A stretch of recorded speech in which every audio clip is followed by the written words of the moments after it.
Y en esta oportunidad tenemos la presencia del abogado en Derecho Constitucional y analista político, el doctor Ángel Delgado Silva, con el cual vamos a hablar sobre coyuntura política que está afrontando el país. Muy buenos días, doctor Delgado, ¿cómo se encuentra usted? Muy buenos días, muy agradecido por esta oportunidad. Un saludo a todos ustedes y un gran abrazo ahí a todos los amigos en Arequipa. Muchas gracias. Perfecto, doctor Delgado. Bien, comencemos de lleno con este tema. Ayer el presidente Pedro Castillo tuvo una nueva presentación en público ante la prensa y generó polémica sus últimas declaraciones. Señaló que detalló que la prensa en el Perú es un chiste. ¿Qué opinión le merece usted? Bueno, yo creo que ya a esta altura del camino a los peruanos ya no debería sorprender este tipo de declaraciones. Es parte del acervo de los usos y costumbres que el presidente de la República hace cada vez que trata con la prensa, desconociendo en lo fundamental el papel importante que ella tiene que hacer como intérprete de la opinión pública, como vocero de las inquietudes ciudadanas. Cuando un periodista hace alguna pregunta, incluso aquellos que la puedan formular con deficiencias, está de alguna manera interpretando, expresando el sentir de la gente. Y el presidente que se debe a todos los peruanos, el presidente en una república democrática que se sustenta en el voto de los pueblos, tiene la obligación de dar algún tipo de respuesta. La respuesta puede ser ya como él considere, puede darle más o menos énfasis, puede ser más o menos explícito, puede ser una respuesta que nos agrade o no, pero tiene que responder. Sin embargo, aquí el presidente revela un espíritu autoritario, puesto que a las preguntas que no son de su agrado simplemente las quiere descalificar y dice que no es pertinente, como si él fuera el que, siendo obligado a dar respuestas, el que quisiera que tener el monopolio de las preguntas que se le hagan. Y eso, como usted comprenderá, solamente sucede en aquellos regímenes autoritarios donde no hay libertad de expresión. Justo, Por pues, eso es que hay que lamentar una vez más estas declaraciones, pero al mismo tiempo comprender que es parte inherente de la naturaleza de quien hoy nos gobierna y está instalado en la casa de Pizarro. precisamente justo con lo que usted está comentando, doctor Silva, el jurista e historiador Fernando Altuve señaló que en el Perú existiría señales de injerencia cubana. ¿Usted estaría de acuerdo con estas declaraciones del señor Altuve? Bueno, hay efectivamente algunas evidencias y un rumor generalizado, no de ahora, sino de tiempo atrás, de que algunos agentes vinculados al G2 y a la embajada cubana estarían cumpliendo un rol de espionaje por un lado y por otro lado intentando manipular a distintos agentes del gobierno, toda vez que no es un secreto para nadie que este es un gobierno que adhiere claramente a las posiciones de aquellos países que en nuestra América han adoptado un curso radical y extremista y que someten a sus pueblos. Cuba es uno de ellos y por lo tanto no tendría nada de particular el sospechar con fundamento que en efecto existen pues personas que pretenden dirigir los servicios de inteligencia, por ejemplo, manipular algunos contenidos de la prensa y tener injerencia en los altos mandos de las Fuerzas Armadas y Policiales. Creo que parte del poder en estos países no es la opinión pública, no es el carisma que pueda tener el líder, porque Maduro no la tiene, por ejemplo, en Venezuela, Claro. pero sí es indudablemente la fortaleza que tiene a partir del control que tiene, por ejemplo, en Venezuela, de las Fuerzas Armadas, donde ustedes, amigos, podrán ver cómo los soldados gritan viva Chávez, viva el socialismo, abajo el imperialismo, y los generales, antes de empezar cualquier discurso, no solamente saludan a la patria venezolana, no solamente saludan a Bolívar, sino saludan la iconografía, la imagen del señor Hugo Chávez. Esto, si no es politización de la Fuerza Armada, ¿qué cosa es si no? Entonces, ¿el señor Pedro Castillo da muestras de ser un líder autoritarista? Bueno, el que no se comunica con la prensa no se comunica con el pueblo. Y entonces todo el discurso populista que él tiene, que yo me debo al pueblo, que soy hijo del pueblo, que nací del pueblo, que comprendo al pueblo, no pasa de ser una demagogia. Justamente el mérito que tenía el señor Chávez, y hablo de mérito, de usted, es que tenía una fluida comunicación con la prensa. Él tenía un programa, no sé si ustedes recuerdan, amigos, que se llamaba La Hora del Pueblo, Claro. donde se despachaba, más de una hora, por cierto, porque era muy locuaz, hablando, diciendo sus puntos de vista. Ahí, al contrario, era un exceso, una verborrea incontinente por parte de Hugo Chávez, pero Chávez a su manera se comunicaba con el pueblo, correcto, y ahí mandaba los mensajes, fustigaba a sus enemigos, en fin, justificaba sus acciones. Pero en este caso tenemos lo contrario. El señor Pedro Castillo durante mucho tiempo se ha negado a conversar con la prensa, durante largos meses, cosa que solamente sucede pues, en esos regímenes hieráticos, llenos de secretos, de misterios, donde el personaje principal no aparece en escena. Ve usted, y la República viene de dos palabras que se remontan al latín antiguo y a la vieja Roma, que significa cosa pública. La república es el gobierno, es el manejo de las cosas que son entendidas como públicas de todo. Entonces, ve usted, una de las confirmaciones de la publicidad de los asuntos de gobierno es la transmisión fluida con el pueblo. Y como esta no se puede hacer todos los días en la plaza pública, en una sociedad moderna, se hace a través de los medios de comunicación, que ve usted no son uno, sino son muchos y plurales, con los cuales habrá pues cada uno que oriente y tenga su corazoncito en función a una posición determinada. Ese es el pluralismo democrático, ese es un país donde hay libertad de prensa. Habrá prensa que no le gusta al presidente, habrá prensa que sea adversa, habrá prensa más complaciente, más neutral, más afín, inclusive habrá prensa gobernista también. Pero entonces todo ese conjunto de ideas que se cruzan, se amasijan, son lo que va a permitir que el ciudadano se haga una opinión, una idea del curso gubernamental y de lo que está diciendo, haciendo, actuando el primer mandatario, que recordemos una vez más, está en Palacio de Gobierno, no porque se le ocurrió al Grupo de Puebla, al Foro de Sao Paulo, ni a ningún personaje o partido político, sino está ahí simplemente por la decisión soberana de los peruanos, que en mayoría votaron por él. En consecuencia, él se debe, en primer lugar, a los ciudadanos que votaron por él, pero en una democracia se debe a todos, porque una vez que gana las elecciones, deja de ser candidato y se convierte en presidente de todos los peruanos. Claro, en una de estas 4 entrevistas que brindó a principios de año el presidente Castillo, señaló que él no miraba televisión, no leía los periódicos. ¿Esto representaría o señalaría su alejamiento que tiene con la población el señor Castillo? Bueno, esa es una hay una máxima jurídica que dice que a confesión de parte, relevo de prueba. Entonces ya ni usted ni yo tenemos que preocuparnos si el presidente se comunica, entiende o no. Si el presidente no lee, si el presidente no escucha las noticias, no ve los programas que tienen que ver con la cuestión de gobierno, está obviamente desconectado del acontecer social. ¿Y qué cosa más grave pretender manejar un vehículo con una venda en los ojos? Por supuesto, entonces ahí tenemos una explicación de por qué el país está a la deriva, porque si usted pone un conductor de un carro, un camión, un vehículo con una venda, simplemente pues el señor puede llevar el carro, en este caso a la nación peruana, al barranco. Y eso es una cosa peligrosa. Ve usted, el ejercicio democrático en un Estado de Derecho se hace a través de la opinión pública. Y la opinión pública se va formando con los millones de opiniones de gente que se va formando a través de los distintos canales de comunicación. En una democracia, por eso, es muy importante que haya muchos medios de prensa y que los medios de prensa no representen un solo criterio, sino lo hagan muchos. Nosotros criticamos cuando la prensa se orienta en un sentido. Bueno, pues por eso nosotros reivindicamos y saludamos programas como el de usted, que expresan ese pluralismo democrático, y son las ideas mías confrontadas con las de otro las que van haciendo que la gente se vaya formando una opinión. Eso es, en esencia, el régimen democrático en tiempos modernos.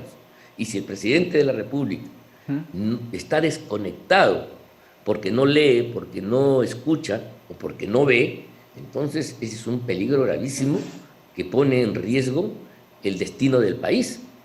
Entonces, ¿a quién escucha el señor presidente? ¿A su conciencia solito? ¿A su otro yo? ¿A sus asesores en la sombra, como se dice? ¿No escucha al pueblo? Y al pueblo se le escucha no solamente para que lo aplaudan, sino también cuando lo critican. ¿Y por qué lo critican? Yo creo que a cualquier autoridad le debe interesar para corregir el rumbo. Porque a veces puede que, vea usted, voy a poner un caso hipotético a favor del presidente. Puede ser que a veces el presidente desconozca por qué lo están criticando, por qué lo están silbando, por qué la gente está molesta. Pero si él se preocupara por investigar qué sucede, de repente comprendería, por ejemplo, que en materia de salud hay una falla que el encargado de la misma no está cumpliendo, o que el encargado de proveer insumos a los campesinos no lo está haciendo, y el encargado de dar cumplimiento a una tarea está abusando de su cargo. Y entonces el presidente, como representante de todos, podría interponer sus oficios que le corresponde por mandato de la Constitución y corregir la situación.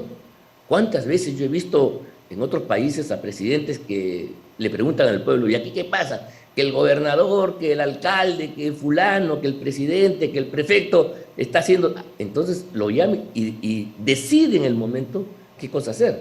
Pero para eso hay que escuchar. ¿A quién? Al soberano, porque el pueblo es el que tiene el poder. El pueblo lo puso a Castillo y en consecuencia él se debe al pueblo. Y no basta decirlo, sino hay que hacerlo. Y para eso los medios de comunicación son un factor súper importante. Precisamente estas declaraciones del señor Castillo ante la prensa se dieron a raíz de preguntas que le hicieron sobre la señora Carolyn López y sobre estas reuniones en la Casa Breña. El presidente Castillo de alguna forma se estaría tratando de encubrir estas contradicciones que dio, pues recordemos de que en una cadena internacional señaló que sí conocía a la señora Carolyn, que la recibió en la Casa Breña. Sin embargo, ante la justicia señaló que nunca se había reunido con esta persona. Entonces, ¿el presidente estaría buscando de alguna manera encubrir esta metida de pata? Bueno, sin duda alguna, pues aquí hay contradicciones que si en el país hubiera una justicia más acuciosa, más pegada a lo que dice la ley y que no cayera pues en actos ingenuos, el presidente de la República estaría en una posición mucho más comprometida. Lo ayuda bastante el hecho que las autoridades encargadas de investigarlo no lo están haciendo, creo yo, como cree mucha gente, con la rapidez, oportunidad y sobre todo eficiencia que esto debería. Entonces, pues, que la prensa pregunte, oiga, ¿qué pasó con tal cosa? Bueno, él tiene que tener una respuesta rápida, ¿no? Y en todo caso le puede decir, bueno, ya, ok, ya te respondí, ahora pregunta sobre el tema propio de la reunión, ya está. Ve usted, y entonces el presidente contemporiza, porque las cosas son así. El presidente de la República es el representante de todos, y entonces todos tienen problemas muy distintos. Yo entiendo que en una conferencia no se puede hablar de todas las cosas, pero es cuestión de dosificar y comportarse. ¿No hemos visto acaso a otros presidentes? Olvidémonos del color, olvidémonos si nos gustan o no, que no han sido más obsequiosos, no han sido más amables y no han estado dispuestos a someterse a interrogatorios muy difíciles. Por supuesto que sí, en la experiencia peruana, para ya no hablar de otros países. Por lo tanto, no hay ninguna razón para que el presidente se comporte de modo malcriado y majadero con las preguntas que le hacen los periodistas. Él tiene la obligación de soportar. Para eso fue elegido, pues. Si a mí en la calle, o a usted en la calle, o en su casa, viene un periodista y le quiere interrogar a la fuerza, usted tiene todo el derecho de molestarse y arrojarlo. Dice, yo no quiero saber nada contigo. ¿Por qué? Porque yo soy un ciudadano y en un régimen constitucional de derecho, la vida privada, la intimidad, está constitucionalmente protegida. Pero el presidente de la República es el representante de la esfera pública. Él es el público, él es el pueblo, él encarna a la nación. Entonces la nación no puede negarse a responder a las interrogantes de sus miembros. ¿Se da cuenta usted? Eso es una barbaridad. Y sin embargo eso está sucediendo en nuestra querida patria. Precisamente con lo que usted dice, el discurso del señor Castillo en los últimos días constantemente es de que él va a entregar su cargo el 28 de julio del 2026, una vez que acabe el mandato. Sin embargo, el índice de popularidad que tiene el presidente Castillo está descendiendo, inclusive está por debajo del 50%. A su juicio personal, doctor Delgado, ¿considera que Castillo va a llegar a 28 de julio del 2026 como presidente? Bueno, yo creo que debería ser, porque nosotros si nos regimos por la Constitución y por el imperio de la ley, las normas dicen que el presidente es elegido por el pueblo, ¿no?, en un procedimiento electoral y su mandato dura un término, el cual no lo puede prolongar.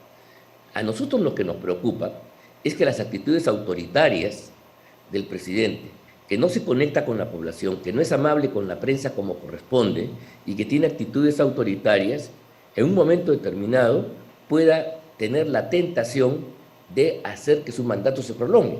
Uno de los grandes problemas, ve usted, que tenemos los demócratas, cuando el señor Castillo dice que quiere cambiar la Constitución, es que, como ha sucedido aquí en el Perú y en otras partes, ¿no?, los cambios constitucionales son para prolongarse el mandato. Entonces, lo hizo el señor Chávez, que lo primero que cambió fue el artículo que decía que no podía reelegirse. Lo hizo Pedro Morales, lo hizo Rafael Correa en Ecuador. Y aquí en el Perú, si usted quiere un régimen autoritario como el de Fujimori, hay que darle a todos por igual, también hizo su cambio constitucional para poder elegirse. Y si usted se remonta al tiempo, en los años 20 hubo un señor que se llamó Augusto Bernardino Leguía, presidente de la República, que también cambió la Constitución para poderse elegir cuantas veces le dio la gana. Entonces, cuando tenemos esa sospecha de los ciudadanos que quieren cambiar la Constitución desde el poder, entonces tenemos nosotros la preocupación si el presidente no querrá entonces extender su mandato más allá de julio del año 2026, creyendo que es un gran presidente o creyendo que él está haciendo la gran transformación a favor de todos los peruanos. Entonces, eso es un tema que tiene que ser pues clarificado. Y un presidente que miente, por ejemplo, en cosas chiquitas, como Karen López, ¿le vamos a creer en las cosas más grandes? Cuando vemos que en otros países los presidentes que han cambiado las constituciones, por ejemplo, se han perpetuado en el poder. ¿No esa es una aprehensión, un temor legítimo que tenemos los peruanos y los demócratas? Por supuesto que sí. Y por todo ello, entonces, nosotros creemos de que el presidente sí debería acabar su mandato. Ahora, claro, si en el camino, es una cosa distinta. Vea, yo soy de los que creo, escúcheme bien, yo creo que el mal gobierno no justifica la salida del cargo, porque el mal gobierno finalmente, en última instancia, es responsabilidad de usted, mía y de todos los que aquellos votaron no en unas justas por un ganador, ganó Castillo, ¿correcto? Entonces el señor Castillo ha ganado, muy bien, entonces él va a hacer su política. Y si mañana el señor Castillo es un desastre, bueno, pues alguna culpa tenemos quienes hemos votado por el señor Castillo con buena fe. Nos equivocamos y entonces hay que pagar el costo de haber tomado una mala opción. Es como si usted se compra un carro de mala marca, un carro sin garantías, entonces su carro pues, va a estar parado, no va a poder... Hay un refrán que dice, sarna con gusto no pica, ¿no? Y si pica, no mortifica. Entonces, bueno, pues algo de eso también, claro. Porque los peruanos, vea usted, tenemos que asumir nuestra responsabilidad. O sea, el señor Castillo no está ahí porque cayó del cielo, porque a alguien se le ocurrió, sino porque los peruanos le dieron su confianza. Ahora, que la traición es otra cosa.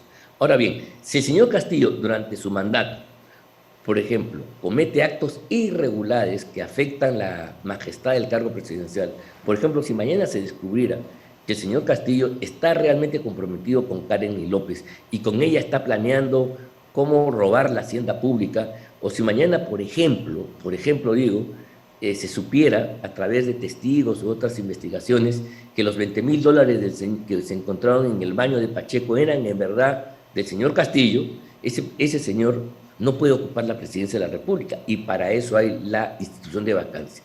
Pero además yo quisiera recordar que hay un grupo de ciudadanos entre los cuales nos encontramos, que hemos formulado una denuncia constitucional contra él por haber cometido, a nuestro juicio, conforme a la Constitución, claro, traición a la patria.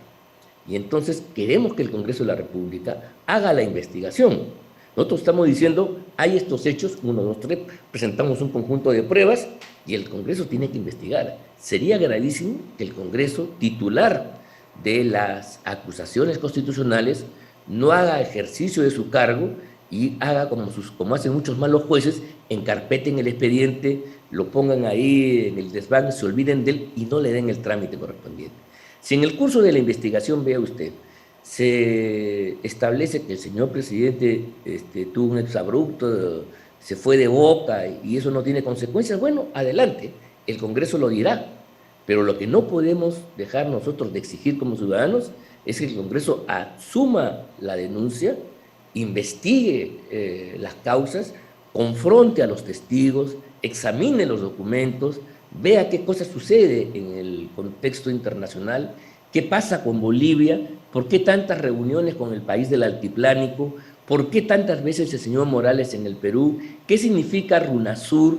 ¿Por qué el Cusco se convierte en el epicentro de este nuevo agrupamiento de los pueblos originarios? ¿Qué significa que el Grupo de Puebla en su momento y el Foro de Sao Paulo en sus documentos e investigaciones y posiciones establezca como una condición para la unidad latinoamericana la solución de la mediterraneidad de Bolivia y una salida soberana que sería por el Perú? Entonces, si usted empieza a ver todas estas cosas y cuando el señor Castillo dice, sí, yo le voy a dar mar, ah, caramba, pongo todas mis alertas, no por lo que ha dicho, sino por el contexto en que se ha dicho. O sea, el señor Castillo ha dicho muchas cosas majaderas, muchas cosas tontas, pero creo que esta que dijo en la entrevista con el señor Rincón en la CNN hay que tomarla con mucho cuidado, porque es parte de una política que no es de Castillo, es la política del Foro de Sao Paulo, es la política de Bolivia, es la política de los intereses geopolíticos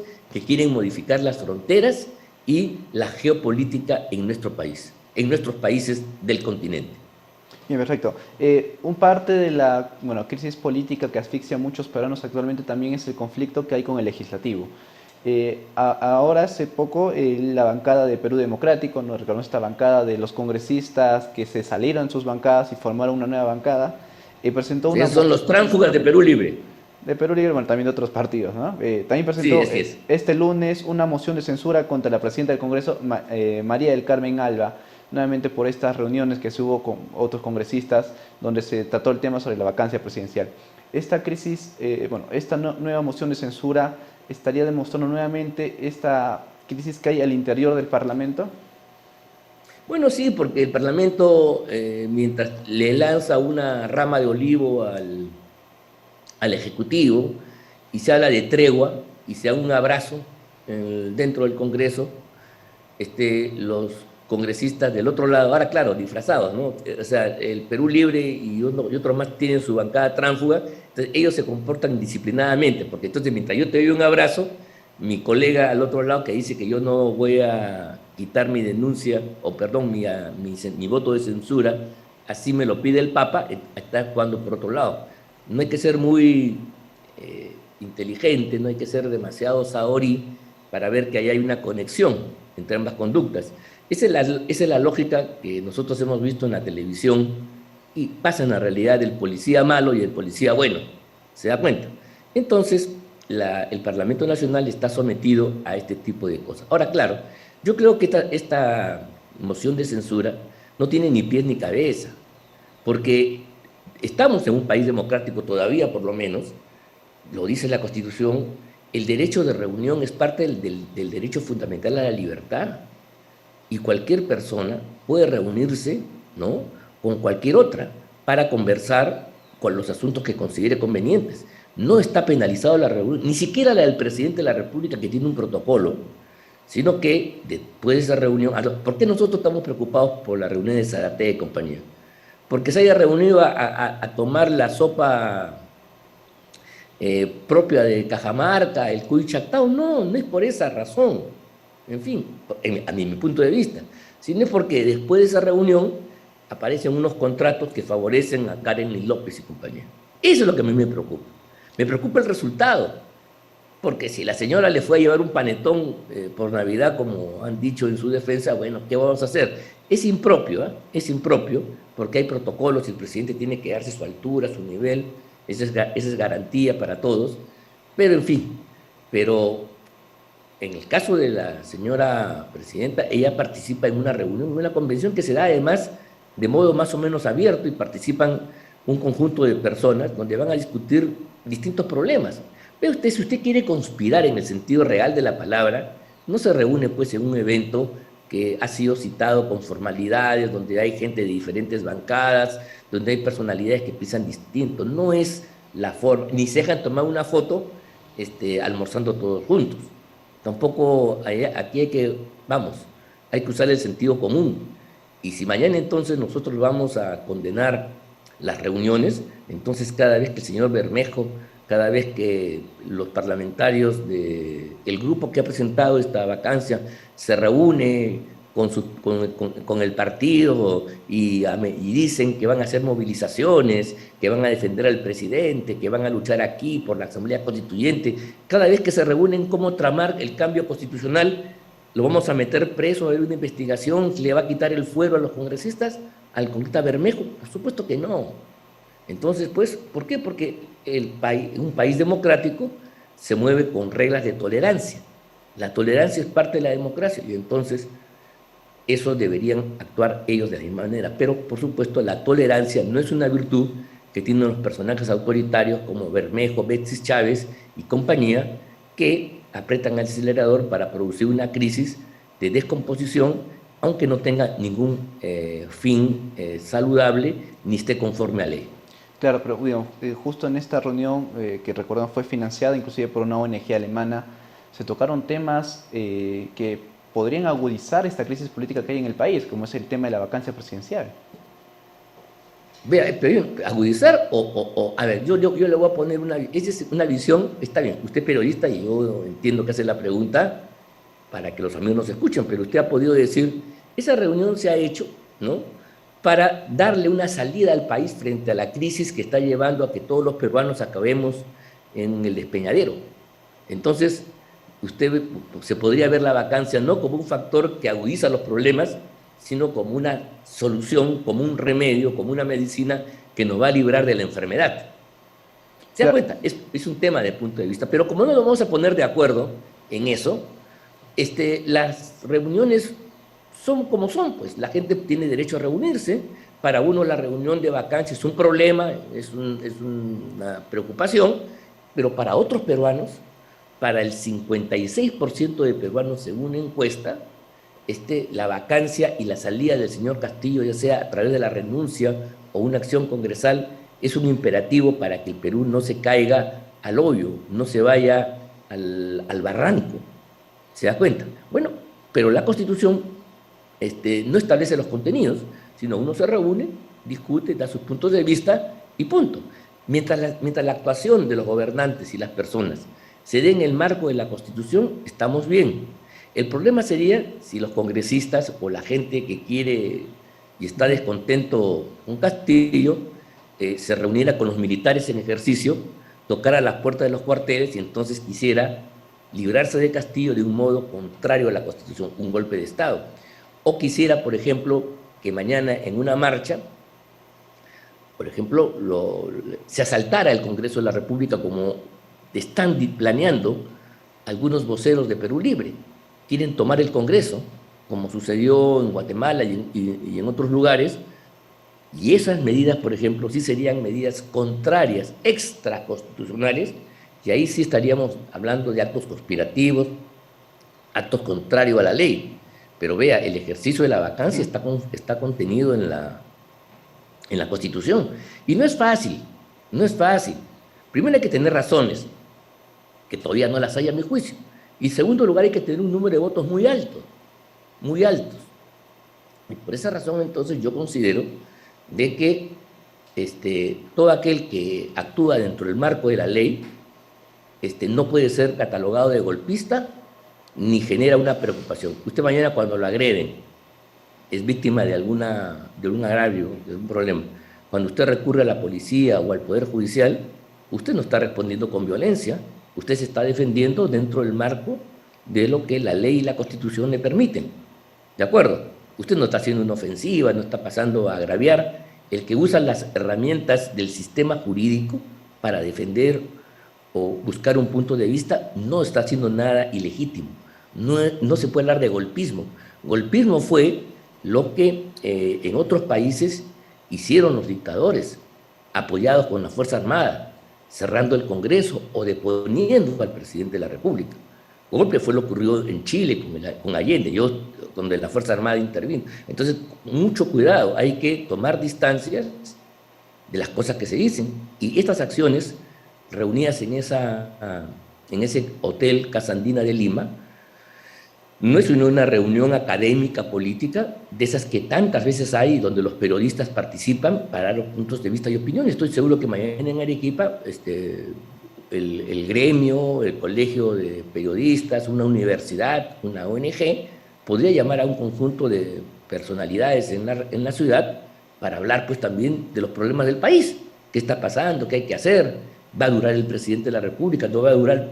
Usted me ha hecho una pregunta, ¿cree que va a durar el presidente de la República? Yo por eso le voy a responder, ¿usted es un golpista? Y voy a investigarlo por la pregunta que usted me ha hecho. Por supuesto que no, eso es parte de nuestra libertad. Y vea usted lo grave que alguna gente intolerante, cuando la gente da este punto de vista, considera que deben ser reprimidos y deben ser acusados de subversión o de rebelión, como si estas reuniones y estas opiniones fueran delitos. Claro. Eso es muy importante tenerlo en cuenta. Bien, doctor Delgado, el tiempo, bueno, nos ha ganado, nos hemos pasado un poco del mismo, pero ¿algún mensaje final que deseo dejar usted para ya terminar esta entrevista? Bueno, yo simplemente deseo de verdad, como siempre lo hago, que estas cosas que causan gran aflicción a los peruanos, vean, no solamente la crisis política, ojalá que fuera pues como el deporte, que donde dos equipos se ensarzan, uno gana, uno pierde, se pelean o no se pelean, y bueno, pues eso no afecta a mi vida cotidiana. Pero las peleas que hay a nivel de las autoridades, de los poderes, sí afectan el destino de los peruanos en su conjunto. Y afectan porque estamos en una gravísima situación heredada, digo heredada, esto no es culpa de Castillo, de la época del lagarto Vizcarra, del otro lagarto Sagasti y compañía, en distintos campos, en salud, en educación, en seguridad ciudadana, qué sé yo. Y el delito, entre comillas delito, lo uso aquí metafóricamente, del señor Castillo es, habiendo sido elegido para resolver esos problemas, que haya pasado 7 meses y no esté haciendo nada al respecto. Eso es lo que nos preocupa, por eso nos molesta a Castillo, no por la ideología que tenga, sino porque no está actuando conforme a lo que él prometió durante la campaña electoral para honrar sus promesas ante millones y millones de peruanos que, por ejemplo, en el sur del país votaron con mucha ilusión por Pedro Castillo. Eso es lo que a mí me preocupa y por eso yo quisiera que ojalá el presidente de la República, no sé si lo puede hacer, pero rectifique y se ponga a hacer aquella tarea para la cual fue nombrado por los peruanos en las urnas, esto es gobernar, y hacerlo con la gente idónea, con la gente capaz, pensando en el bienestar de todos. Si el presidente lo hace, ve usted, va a tener el respaldo, no solamente de quienes votaron por él y lo aplauden y lo ayudan, sino incluso muchas personas que desconfiaron o no creen en él, van a terminar diciendo, sí, tiene razón, pues el presidente de la República está haciendo su mejor esfuerzo, y entonces esa beligerancia que hoy existe en el mundo político, en la vida peruana, va a amainar significativamente. Esperemos que eso de veras realmente pueda darse por el bien de todos los peruanos. Ok, muchas gracias. Fue la participación del abogado en Derecho Constitucional y analista político, el doctor Ángel Delgado Silva.